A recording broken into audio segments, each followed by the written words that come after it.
Okay, so I'm just going to take a minute just to introduce myself and to set the rules while we're just waiting for any last minute people to join. So I'm Frances Mair, and I'm a GP and head of general practice, and I need to stay on screen. So I'm going to have to stay here rather than walk about like I normally do so that I can be seen by the Zoom group. And the reason I think I've been asked to do this is because I've been an associate editor of Journal of Telemedicine, Telecare for, I don't know, a long time, decade or more. I'm on the editorial board of BMC Medicine. I'm on the editorial board of BMJ Medicine, their new journal, and I'm co-editor-in-chief of the Journal of Multimorbidity and Comorbidity. So I've got quite a bit of experience of both submitting lots of papers and getting them published, but also reviewing lots of publications as a peer reviewer, but also as a kind of with a journal editor hat on. So, and I've had experience of being rejected lots, and so those of you who've written papers with me will say yes. So I know the feeling of rejection, but we've also been successful too. So what I'm hoping to do is I'm going to be talking about both peer review and editorial review processes. So they're kind of different sides of the same coin, essentially. So there will be some resonance between, but they are two different things. So I'm going to cover both of those today. I usually fill sessions, because I'm a fast speaker, with lots and lots of slides. I've done less slides than would be my usual today, and that's really because I wanted this to be an interactive session with the opportunity for you to stop me. So this isn't a talk where I'm going full flow. It's to kind of answer your questions or talk about experiences that you've had, good or bad or positive or feedback. And I think the other reason why I've probably been asked to speak today is just because I do mixed methods research. So I do qualitative research, I do systematic reviews, I've been involved in epidemiological studies and randomized controlled trials and implementation science work. So I've published in social science and medicine, and also published in like JAMA internal medicine. So I kind of do the spectrum. So I think that's possibly a criticism, because many in the school come from different backgrounds and be publishing different types of paper. So what I'm hoping is that what I will say will have the broadest applicability, no matter what kind of research you do. I guess what I don't do is I don't do animal research or basic science, wet lab stuff. So that's not what I do, but I don't think there's anybody in our school who does. So that's shouldn't be a problem. So that would be my main limitation in relation to this. So if I go on to the next bit, is I've got this. Oh, now I'm in the way. I need to make that shrink down. Okay. Is getting your paper published and undertaking peer review. So those are the two things I'm going to talk about, and they're very closely related, but they are slightly different things. So I'm going to start with the getting your paper published, and then also talk about what's the expect if you're being a peer reviewer for others, because the journals are forever looking for peer reviewers. And you'll know that because when you've been submitting papers for publication, you'll know how long it takes to get reviewers' comments and to get feedback from editors. And this is often not because editors aren't trying, but that we actually send out lots and lots of requests for people to peer review, and people don't respond or they don't do it.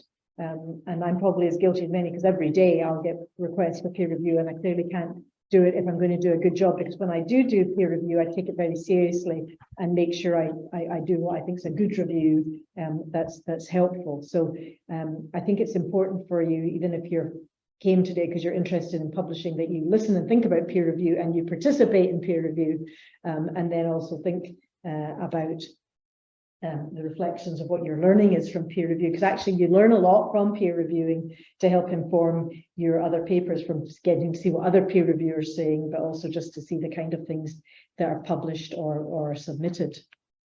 So there's a big back when we want to get things published, that we have this great idea here when we're point A and we want to get across to point B and get it out in some lovely high impact journal, but many of us fall in between and find we don't make it across the way. So what I'm going to be talking about today is hopefully ways that will help you to be more successful and get across that bridge and make that translation from your idea and the paper that you have written and getting it out in the public domain.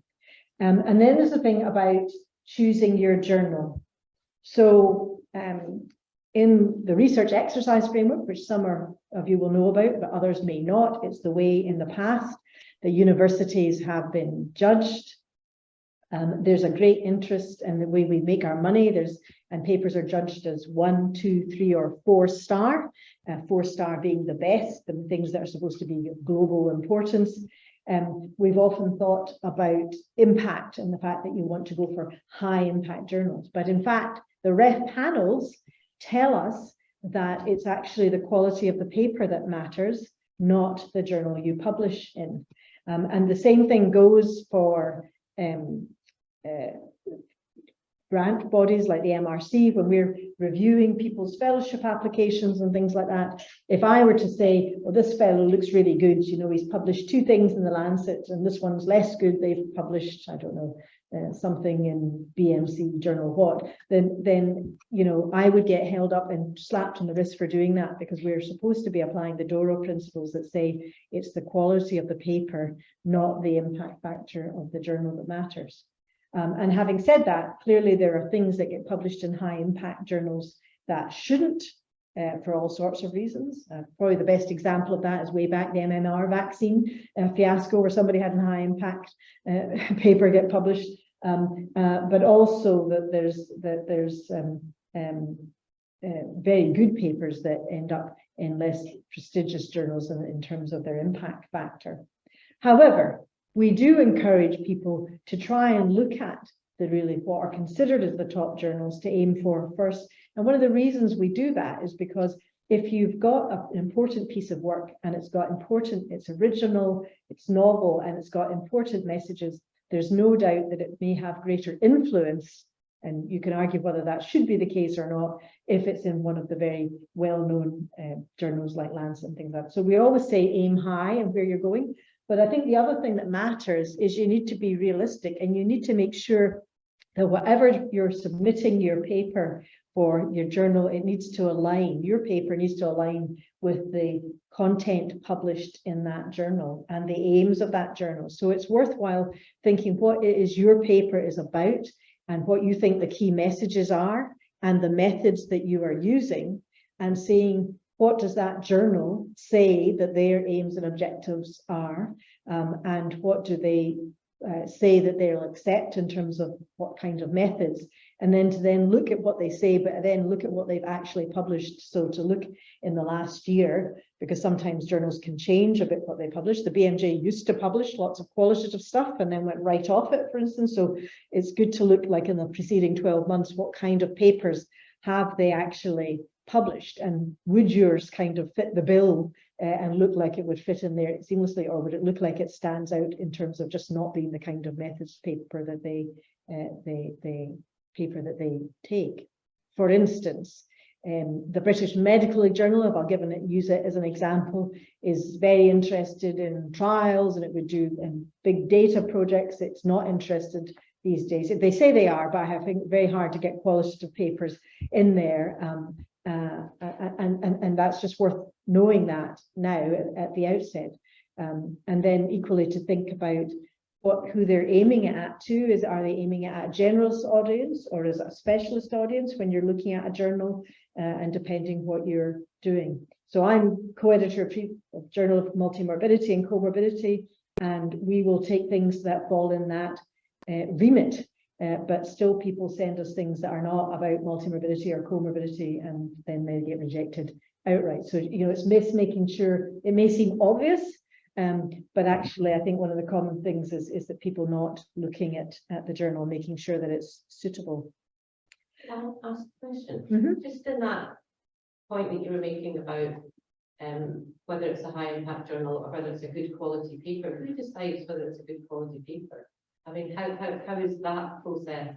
Yeah. You know, when you're looking at an application for a fellowship, somebody's got something in a lesser journal how do you know it's a good quality? Do you read everybody's papers, all the papers, but they have put it? Yeah, well, I mean, what I will tend to do if I'm looking at a fellowship application, and we've got a whole lot of them, is this is not the best way to read a paper, but it's what often happens. I'm going to come to this about editors as well, is to be looking at the abstracts of the papers, because they do give you an idea of what the paper is about, what's the aims and objectives. You can see whether that seems a novel and important subject. You can look at the methods that they say that they've used. Do they seem to be appropriate? And also the kind of conclusions that they have. And I often skim to the back of a paper to look at the discussion section, to look at limitations and strengths, because, you know, have they overstepped the mark, or have they acknowledged the limitations or the biases in the work that they've done. And there are various criteria that we use for a judging paper. You know, does it seem original and important? I think when you look at the subject matter, you can say, well, this looks really you know, novel or important. Or you might look at something and say, gosh, there's been about a dozen papers on this. It's, you know, it's a bit of a Me Too paper. But for fellowship applications, especially at doctoral level, it's actually just the very fact that people are writing and they look like can write sensibly, as opposed to those who have not done so, to be honest. So the bar's a bit lower then, you know, and then so you'll look at things that, and we look more favorably, for instance, on data papers than I would on just opinion pieces. So it's good to be able to have something that you can put in. If you've got nothing, an editorial or something is valuable, and it just shows that you can write clearly and get a clear message across. So what we're wanting to say, can people write and can they complete things? But even better if you have some kind of data paper that you can report on, because it shows that you've been able to conduct some work, research, and take it through to a logical conclusion with a paper that describes it. So at the most basic level, we look at that, and then you look, if you've got a lot of people who are competing, you would then, and then you have people who are closely aligned to interview things, then you might look for how many papers they have, and do they look like they're good papers, or, you know, are they short report? You know, some people put in full papers and actually look at it, it's kind of like a one-pager type thing, whereas somebody's put in a big social science and medicine paper. So, you know, sometimes it's at that basis you kind of look at this, looks like a more robust piece of work. And that's not how I judged for REF. When we were looking at papers to be submitted to REF, we read every paper. In fact, 2 people read every paper, and we rated them. And we rated them across things I'm going to be talking about, which is about originality, rigor, the importance of the message, the clarity of the message. You know, how difficult was it to do the kind of research? You know, people doing research with vulnerable populations or in multiple data sets, that's more difficult than, you know, if I go and speak to, you know, 10 health professionals, or if I'm looking at 10 people with homelessness and experience. So you take into difficulty, maybe the difficulty of getting that data or getting that information, and the challenges of looking at it. So I think there's multiple ways that you judged it, but you're just saying, just very quickly, if somebody's looking at it, the things the editors will look at is your cover letter and your abstract. I'm going to come to that in just a minute. If we think about the journal, read the instructions carefully, because journals do have very specific instructions. And certainly I've had this with BMJ Open. They've got very pernickety instructions. And how many times have I had papers that we've submitted to a journal like BMJ Open, which is very pernickety, and then get it sent back within 24 hours saying you haven't done A, B, or C in terms of the formatting is not just quite right, or things like that. So it's important to get that right, because sometimes it'll just get rejected even without going to the editor, just because it's not doing that, and that your paper style is as required, so you follow all the rules. And please make sure you know who the editor is. So a dear sir, you know, letter doesn't go down as well as one that actually addresses it to the correct editor. And what's even worse, and we actually had a former editor of the British Journal of General Practice saying how irksome it was when he got a submission to British Journal of General Practice that said, "Dear Dr. Stange," who was at that time the editor of the Annals of Family Medicine in the US. So it was very clear that they'd had a paper submitted one place and then it got bumped and they were just resubmitting it to another journal. And it's seen as very discourteous to not even have bothered to look at you know, who the editor is and to have written it. So these may seem small things, but they do, you know, and you don't want to tick off your journal editor who's reading it in the first instance. So I think spending a little time of being courteous and knowing where you're going with this is important. So the title, the abstract, and the covering letter These are the crucial things. Most journal editors will scan these things, and despite the fact that you've got fantastic paper, will make an initial decision triage whether this is for their journal on the basis of these three things. So it's worth spending, particularly the abstract and the covering letter. Now, having the best covering letter in the world does not mean your paper will be accepted. I famously had a paper that we put into Annals of Family Medicine and got back a nice letter from the editor saying, this is the best covering letter I've ever read, but I'm afraid we can't do your paper isn't of interest to us. So I'm not saying that a good covering letter makes the difference, but it does help make your case. And it's not long. So we're looking for a one-pager that very quickly can tell that editor, journal editor, why is this important? Why would it be of interest to your readership? And why is it going to be something you should publish? So it takes, you want to be doing that. The title is something you need to look at the journal style, because lots of journals have specific rules about the type of title. Some journals, for instance, are very eager that you make sure you say, you know, if it's a study of patients with diabetes and with multimorbidity and their mortality or quality of life, and it's a systematic review, that you have systematic review, or that if you're doing a big data study that it says a study looking at this, a study of UK Biobank, you know, or something that labels it. So different journals will have different rules. So make sure your title fulfills those rules. So this is the kind of thing about a letter. So I've had letters that come out like this, dear sir, which I always think being a generic, as it immediately suggests the journal has to, the editor has to be a male, so it kind of gets a thumbs down first of all, you know. So we are submitting our paper on X, which has been undertaken as part of my PhD, which is also slightly underwhelming because actually journals want to be thinking we're, you know, doing big pieces of work, and a PhD seems like less. I'm sorry for everybody who's doing PhD, but it kind of like who've done fantastic work, but actually that's not the selling point. We look forward to hear from you. Yours sincerely, X. So it's, don't put in a letter like that, because people just think it's the abstract that matters, and I just put in that. It's about targeting it here, and I've got one that was accepted. And it goes in. It wasn't actually expected, but this went to Lancet and it got put across to Lancet Public Health. But it was a paper that was saying we have pleasure in submitting our paper, which is doing this. So you say what it is and say in a couple of bullet points, it shows A, B, and C, you know, and why is this important? Why does it matter? And then you kind of say, you kind of make your case. We believe it's novel. It's not been done. This paper was about looking at frailty in people with multimorbidity in younger age groups, which hasn't been done, and we think it's going to be. And they took that and been published. So I think the important is you can't make things up in your cover letter, but you kind of have to bring out what are the key points for it, and it goes to the things that your abstract also has to be clear of, and you have to be trying to make it how original is your paper. What are the aims of your paper? What are the findings? Are they novel and important? Are they likely to have impact? And those are the things that journal editors are interested in. And, you know, so if you're the first person to do something, then that's really great. And that's important. That's where you get these landmark papers of big trials of drugs, for instance, for COVID that end up in the New England Journal or the Lancet or the BMJ, that's going to make a big difference to some treatment. But it doesn't need to be the first paper on something. There can have been papers on this before. We all write lots of papers that add incrementally to the literature and have value and are important.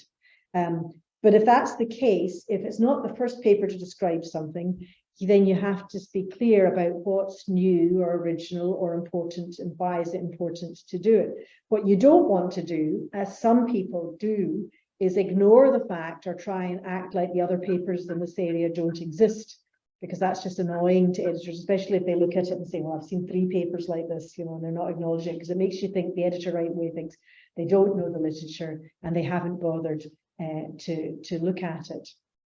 And especially, and you do need to situate your papers within what the literature is. And so you need to have a handle on what's been written on this and what's known and what are the gaps and where does this fit with it? How much does it resonate with existing literature and how much does it add? And you need to be able to make that clear. And so you want to say, you know, focus on what is this advancing the field. It doesn't need to be doing 20 things. It just needs to be doing one thing, and you need to be clear about what that message is. The research questions you're asking need to be clear. And because good research needs to be based on clear questions and the aims and objectives of it. And, you know, and if I get an abstract and by the time I've come to the end of it, I think, oh, I don't actually understand what the actual aim of this was, then, you know, you're immediately going to lose out. So you want to do this succinctly, provide information to that, and also not overclaim.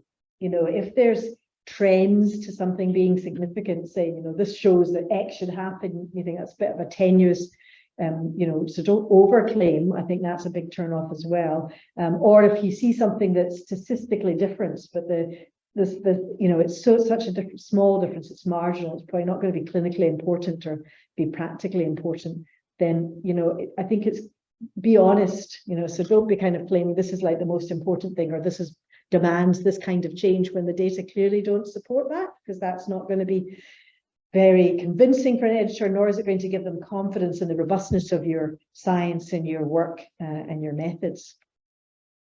So what is the state of the art? This knowing the literature and spending time on that is important. The Lancet has this in all of their journals, that you actually have to say you've done you know, they have a short box where you say, I've searched the literature, these databases during these years using these keywords, and I've found these things. Not every journal doesn't require that, but actually I think it's quite a good discipline that you actually have searched the literature to see what's coming out, especially what's come out recently as well, but also to look back. It's kind of disheartening when you think there's a big literature on a subject, but it was from 10 years ago and nobody's bothered looking at it, and they're just coming up, well, I found this really great idea to do X with advanced nurse practitioners or pharmacists doing this, and actually there's been lots of studies have done that and you haven't bothered to look at it. So I think that's important. You need to identify your target audience. Is your paper aimed at fellow researchers? Is it making methodological advances that will help, or advancing theory that will help thinking and help move forward the theory, the way people can analyze or view concepts? And that's clear. You want to make that clear. If it's you know, providing new insights into people's experiences, then that's, you know, that's not been done, or it's, you need to make clear why is it important, and why is it making a difference. And you want to make sure that you acknowledge limitations and caveats. And so I think, you know, I always think the discussion section and the strengths and limitations section are really important. It's one of the things that we mark people down in their masters and their PhD things is critical appraisal skills. And what we want is researchers, when you're publishing your paper, to be able to honestly critically appraise your paper and come up with things that are the weaknesses of it. Because everything we do has weaknesses. Nothing's perfect. There's all sorts of sources of bias, be it in qualitative or quantitative or systematic reviews, you know, however we do this. So your paper must inspire confidence and be well written, and hopefully be clear and accessible to readers beyond your specialism. So, I mean, the key things to think about, and when you talked about the things that matter for papers, and by the way, I'll be happy to have this after this, make sure these slides get shared with you all, so don't worry about missing anything, is these kind of 6 issues. The focus is a very clearly focused. Sometimes you read papers and they're all over the place. They've got some interesting nuggets there, but you kind of the meander, and you kind of think, where's the beginning, middle, of an end? Your research paper is telling a story which should have a clear beginning. This is the background, this is the problem, this is the aim, these are the research questions, these are the methods I'm doing, this is what we found, and this is how this fits with what's known, and this is the implications. Originality and significance are important.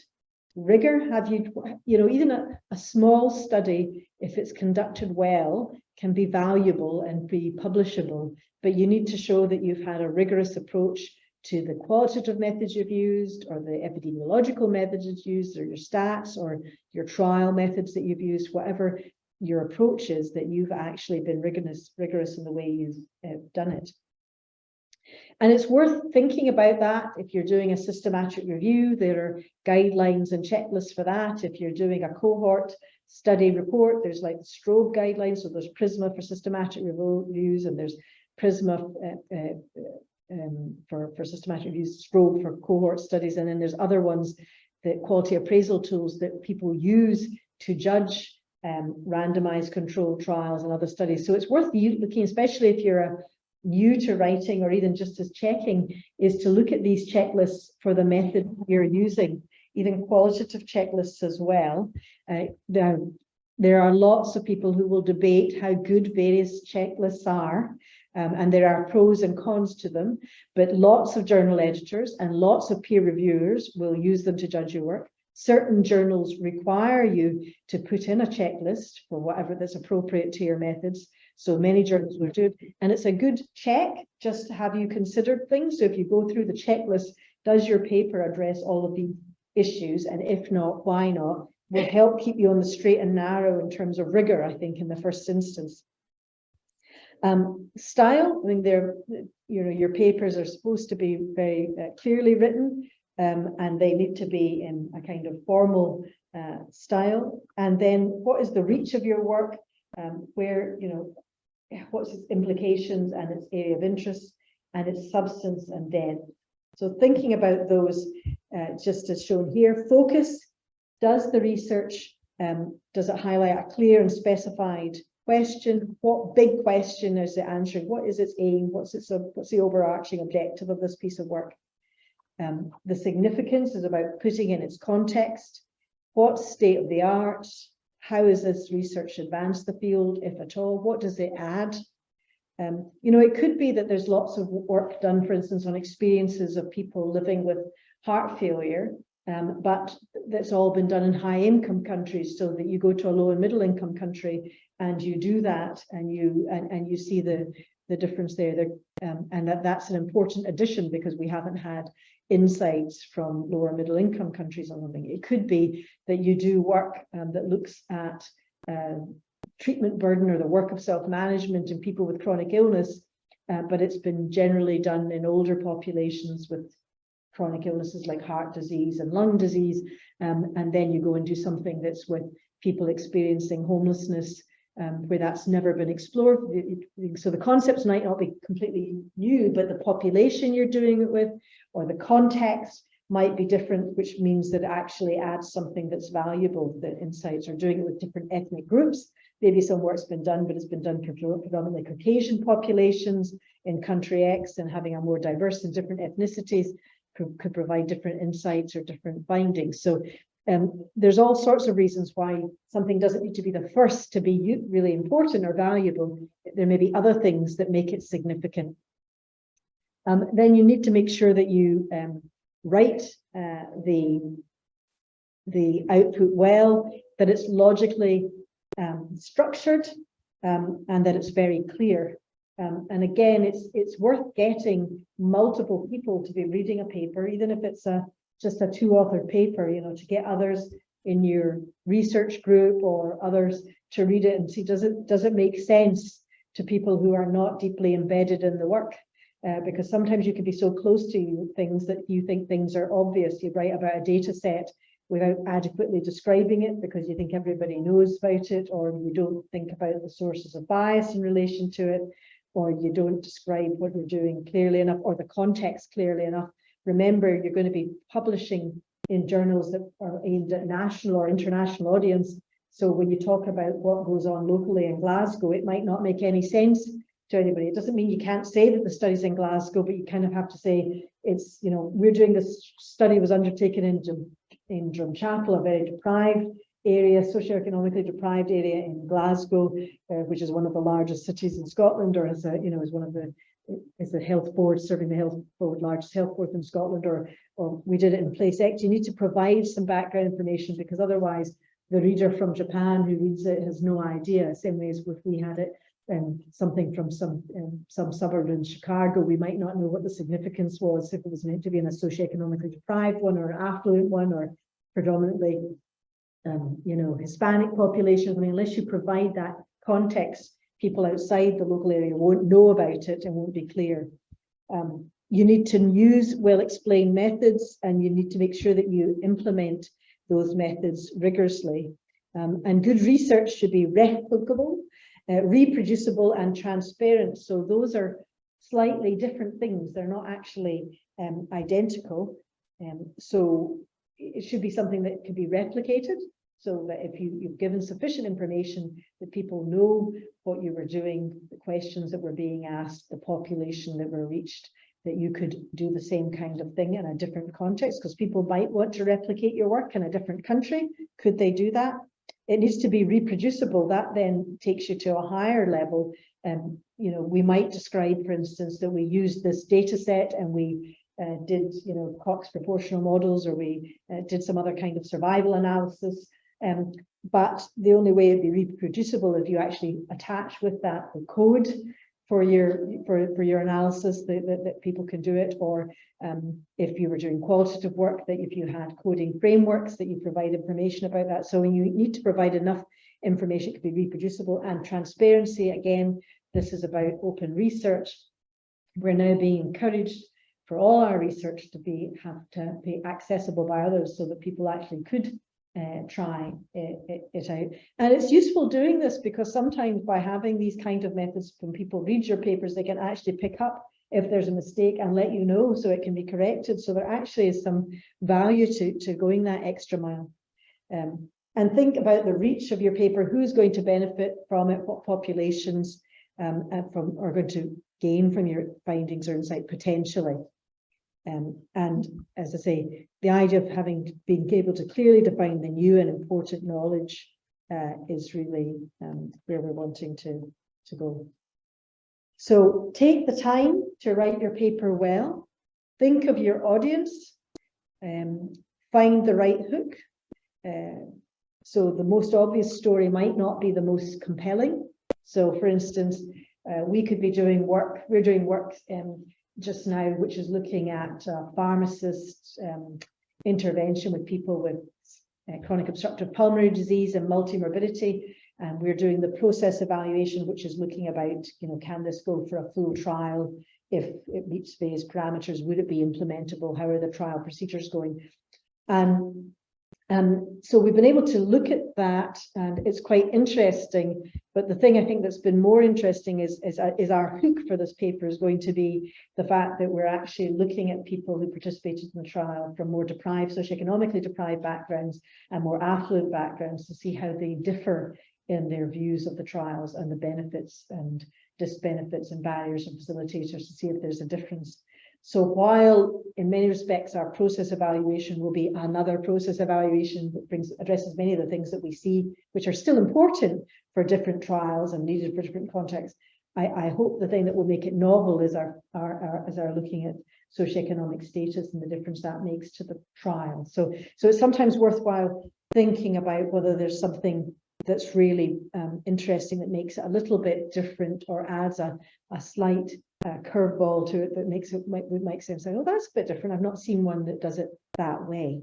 You need to make sure you're inspiring confidence, but also that you're not too insecure. So you can either be kind of overstating what your results actually show, which is a real turn off and not good, and not good practice. Because if it is something that gets picked up by the media, it could therefore have adverse effects when people claim, if you write a paper about vaccine side effects and you overstate what's been shown, and then that's the front page of all the newspapers, that could actually have a really important negative impact. So I think ethically, you have to be careful that you're not overstating what your findings show, and that you put in the caveats. But equally, don't be so insecure to say, this could have been done better if we'd done this, that, and the next thing, and this and that. If you've actually done it very rigorously, I think you can state those findings. You can state what the limitations are, but be confident in what you're saying. Don't be so careful that actually you say, perhaps in another, if this is replicated 10 times, we can assume the following. If it's been done in a big data set, or been done in a very rigorous way with lots of different people for a piece of qualitative work, and you've used robust theoretical frameworks to think about it, be confident that actually there are limitations, but what we can say is this, bearing that in mind.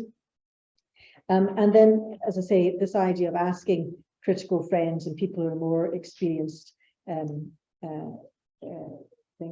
is always useful, and people who are outside the team, which is why actually when we're submitting grant applications in our school, we ask for people to get them peer reviewed by people who aren't involved in writing the grant, because sometimes you're just so close to something that you can't see the problems with the piece of work. So key things: review the literature, know the field, acknowledge the previous research, because somebody who peer reviews your paper may be one of the people whose papers you haven't cited or neglected, and I can tell you they'll be annoyed and they'll tell you that you've missed really important literature. So you don't want to do that. You're shooting yourself in your foot if you do that. And acknowledge limitations, but then go on to say, what are the implications of your work? Make sure it finishes off with a clear conclusions. You found in this, so what? Where does that go next? So I'm going to now turn to peer review. So I just wanted to check if there's questions. I see there's one. Oh, no, there's not. If there's any questions anybody on the Zoom wants to make, or any questions anybody here, or comments or thoughts or observations, please feel free to do so. Even if it's about sharing a bad experience or a good experience, then that's fine too. I suppose my question would be about pushback, like when you get a rejection, and obviously you get rejected all the time, it's totally fine, but sometimes when you get a rejection, you think actually, either the editor said something that you think means they don't know your literature area, or one of the reviewers is just way off the push. I think in the last couple of years it's happening more often because people are so time pressured, and then then people always get time to peer review. So maybe that's more about peer review. It's just that whole process. Like, is there ever anything to gain from trying to push back if you get a no decision that you really think it's not? So for those who are online, the question was, do you think if you get rejected and you think it's based on comments that are incorrect or ill-informed, can you push back? And the answer is yes. Kate, have you ever pushed back successfully and had something published? I have pushed back. I don't think I've ever succeeded in doing that. I have succeeded in it. I have. Sorry, I do remember one piece. Yes, I have actually pushed back. So if you think that the comments are unfair or unreasonable or not actually correct, then it is worth pushing back. And I've pushed back. In fact, I now can say 2 occasions I have pushed back and succeeded. But I've also pushed back and it's not been successful. So if you actually think you're on solid ground, then it is worthwhile writing back. But I guess the main thing I would say is as you see from here, is be polite when you write back.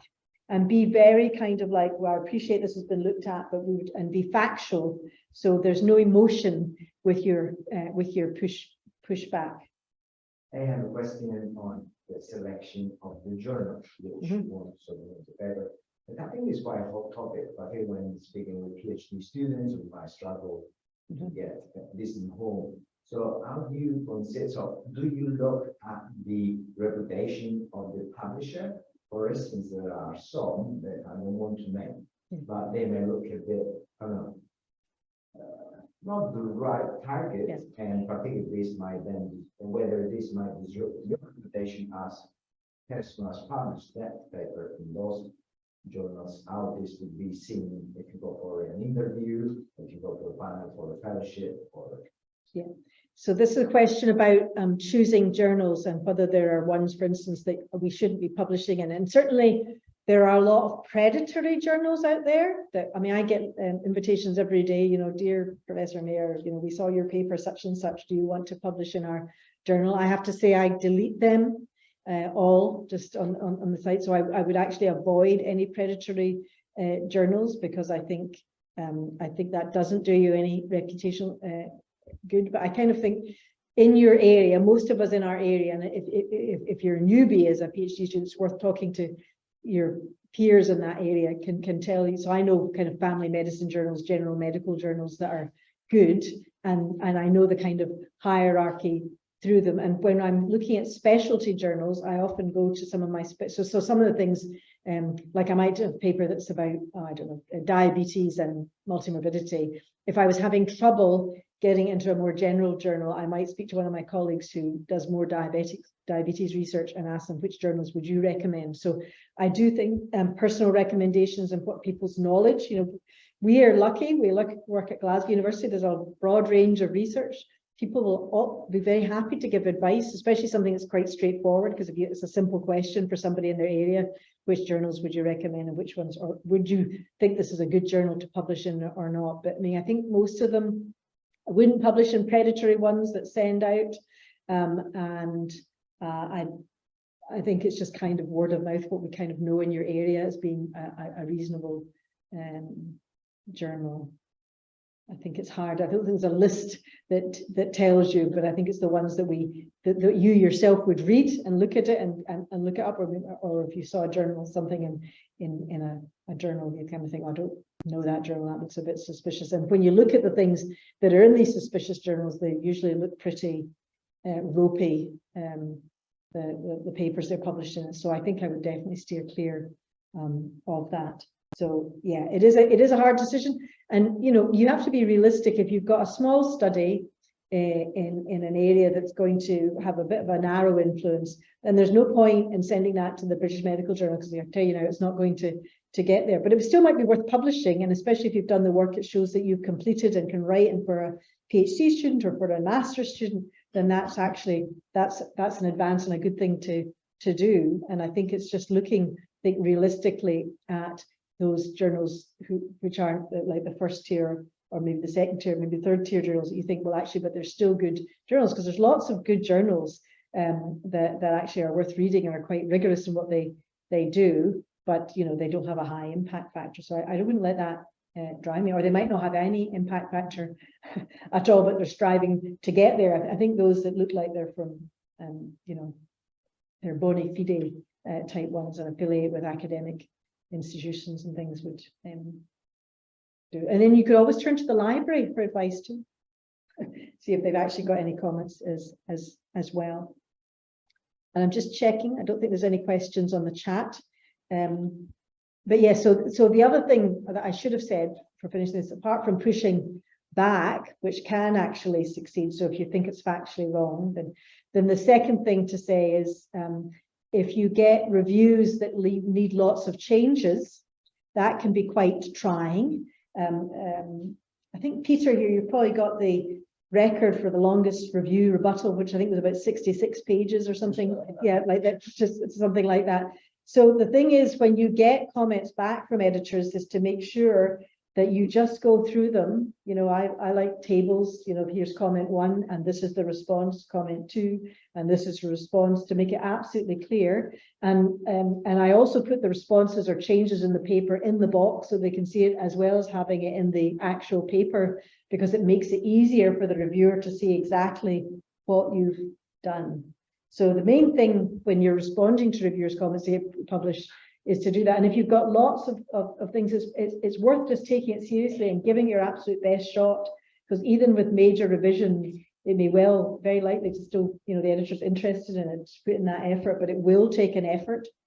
And then the other thing I would say, when it gets rejected, as will always happen to many papers, some of them get multiple rejections, is to look at each rejection, and especially if it's gone out for peer review and then been rejected, just as much as you might think the peer reviewers are awful and terrible and unfair, is to, once you've had that response, is to then go back and read it the next day or the next week, and to go through them and address them, because before you resubmit it, it's worth seeing if you can do anything about it. Sometimes there isn't anything you can do about it.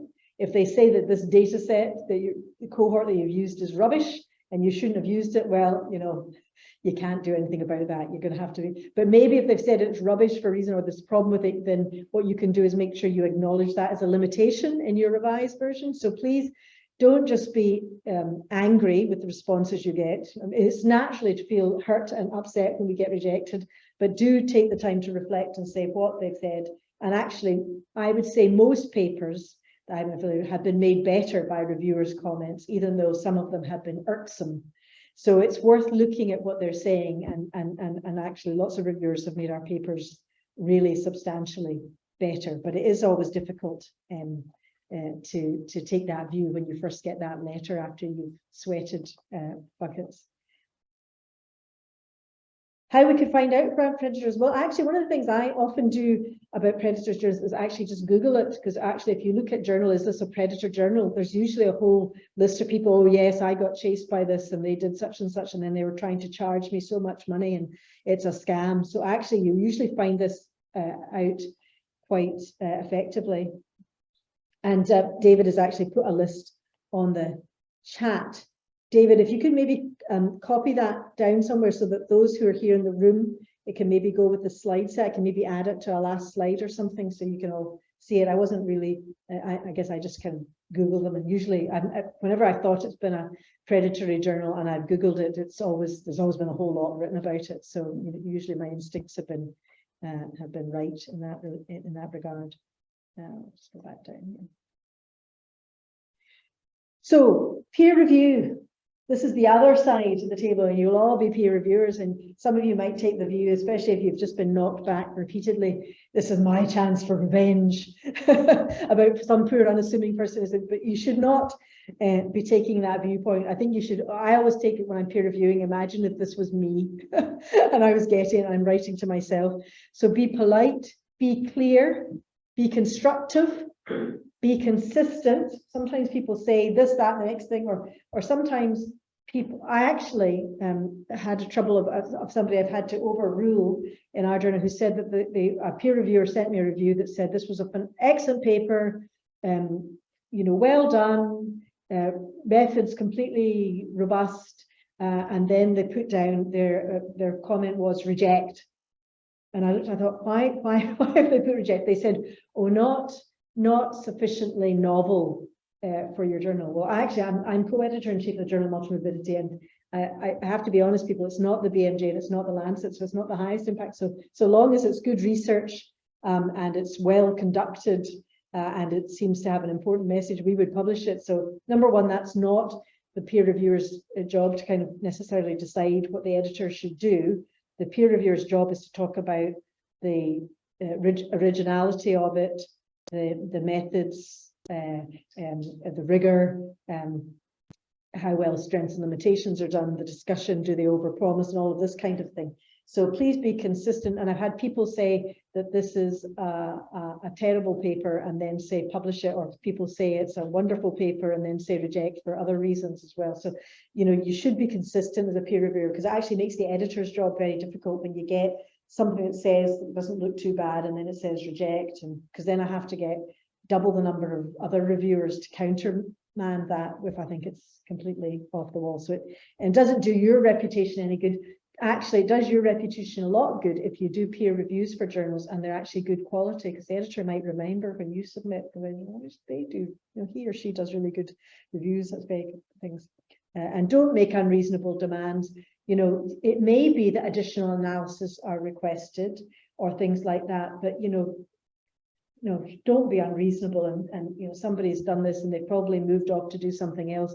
Be asking them to go back and do 101 different analysis unless there's something really important. If they've missed out something that they needed to do, a sensitivity analysis that was really important, or they've missed out something in their qualitative research and haven't mentioned something, they need to go back and think about it. But if they've got a data set, they've got a population, and you say, well, there's nobody over the age of this, or there's nobody the underage of it, then they need to acknowledge it as a limitation, but they can't go and get a new population necessarily. So please don't ask people to do something that's clearly going to be impossible for them.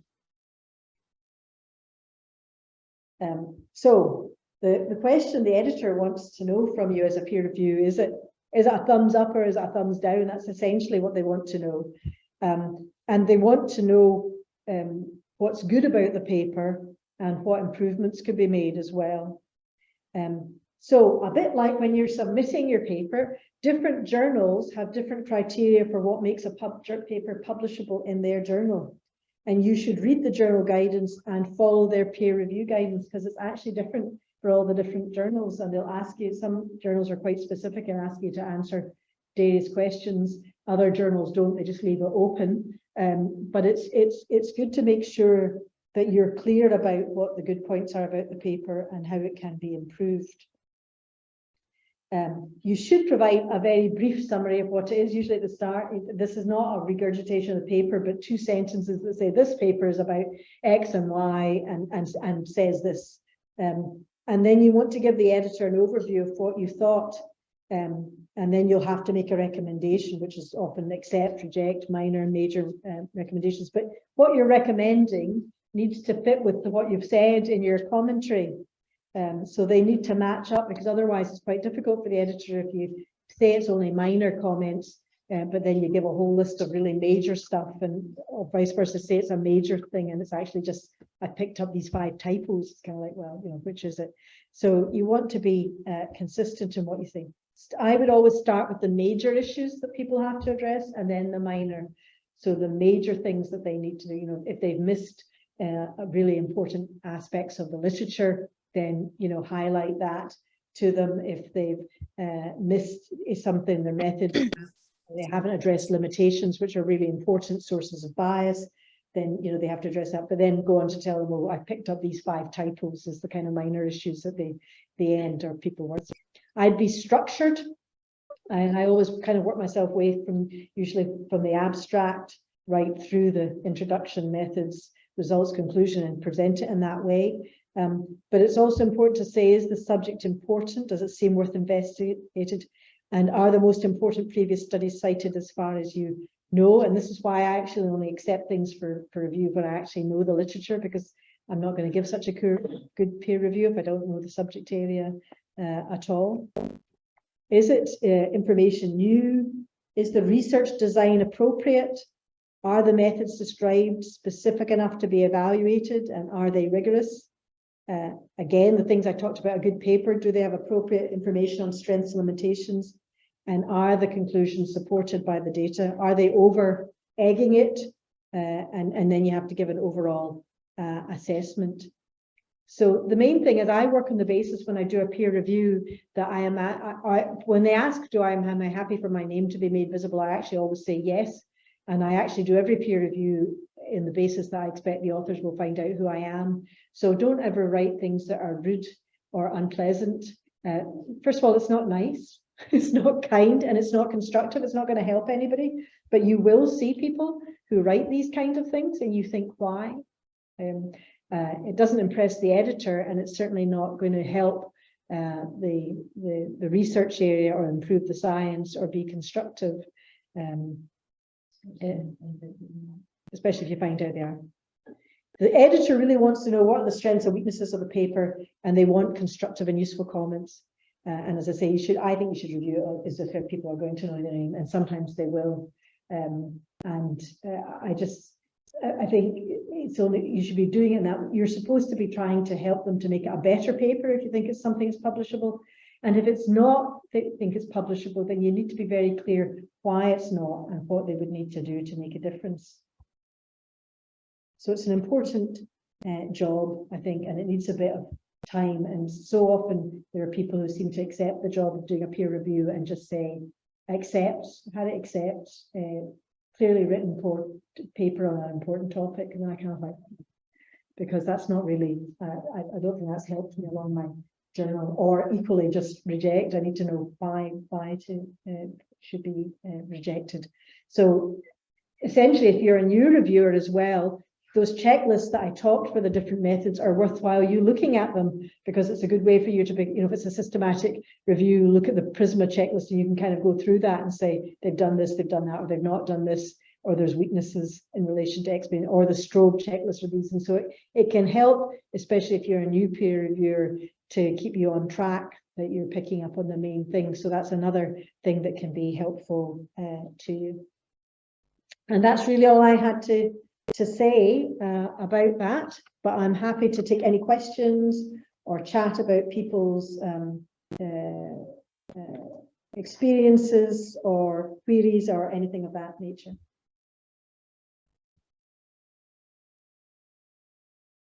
Oh, yep, question here. Okay, I would like to speak as an editor, and with the hat of the editor and the reviewer. So sometimes there is like a little box where, so there are like instructions to be given to the authors, and also to the editor, just say, justify the recommendation, something that not many of the reviewers do. And I think it's very important, because you might say, for instance, oh, I gave major revisions, and I hope that the colleagues have the instrument to address these questions, or they say, oh, how they've gone. I think the subject is important, the study has been well done, but I think we need to reject, because unless the colleagues have access to this data that can provide full insight. So it might help the editor to justify the decision that they are specifically making. So there's a comment there sometimes in the peer review form, and this is correct, that there's the issues that sometimes there's comments for the authors and comments for the editors, and that actually it's useful to do both. And sometimes, for instance, I've done this, I've done all the comments for the authors, and for instance, I've sometimes said to an editor of a journal, this is a well-written paper on this things, but they have neglected some of the other literature, and it's over to you to decide whether you still think it's important enough for your journal or not, but it's well done. So I've kind of said, it's good, but it's not as novel as they're maybe saying it is. So you maybe just need to, it's over to you to think about that. So I think it's important for that. And I've got a question in the chat here, which says, do you reject a potential target journal based on the publication fees? For example, if there are similar journals, should you go for the cheaper one? Thank you. Well, that's a very practical one, and there's all sorts of ways around that. So the answer is sometimes yes, and it depends. So if I've got a really important paper that I think's really important and should be in as high impact journal as possible, like the Lancet journals cost about £4,500, but actually if I think it's that level of paper importance, then I will still submit it there, and I will seek help to get that paid, because our School of Health and Wellbeing has taken the view, if you've got a really fabulous paper, then cost shouldn't be the thing that stops it being in a journal like that. Having said that, a lot of what we do is not, we know it's not that important, but it's good and it's worth publishing, and then it will depend. So if I've got a grant that will pay, then I actually just use that money to put it in the journal that I wish. If I've got no money, which is often the case when I'm just doing it with students, or actually some grants that just don't give you any money, then I have to think about it quite carefully. And actually, I would target some of the journals that don't have fees, or ones that I have a relationship in some way that, sometimes if you do peer review for BMJ Open, they give you a discount and things like that. So I do have those kind of things influence what I do, because in this sad land, then you do need to think about that a little bit, because we can't pay thousands for every paper if we don't think it's maybe that important. So I guess it's worth checking with more senior people, and you need to check who is going to pay for it before, and know what the fees are before you submit. Because you don't have an awkward situation. But equally, if there's two journals that are about the same impact factor, and they look both similar type journals, and one's free and one's not, then I would be going for the free one. I don't personally, but so it does come into it a bit, just practically speaking, because actually if I've got no money, I've got no money, and I have to think a bit carefully about how I do it. Any other questions? Francis, yeah, can you hear me? Yes. Yeah, I suppose it's just more of a kind of comment. See, I do a little bit of journal editor work, and one of the things that I've found really helpful when trying to get peer reviewers, because I think that's the biggest challenge at the moment, is everyone's so busy, and that you can contact 12 plus different people to try and get peer review. So it's just maybe a plea, a comment in relation to, if you do get a request and you're unable to do it, if you could try to respond to that and say, no, I'm not available as quickly as possible, but also if you do think of anyone else in your area that could be another potential reviewer, suggestions for alternative reviewers are really helpful.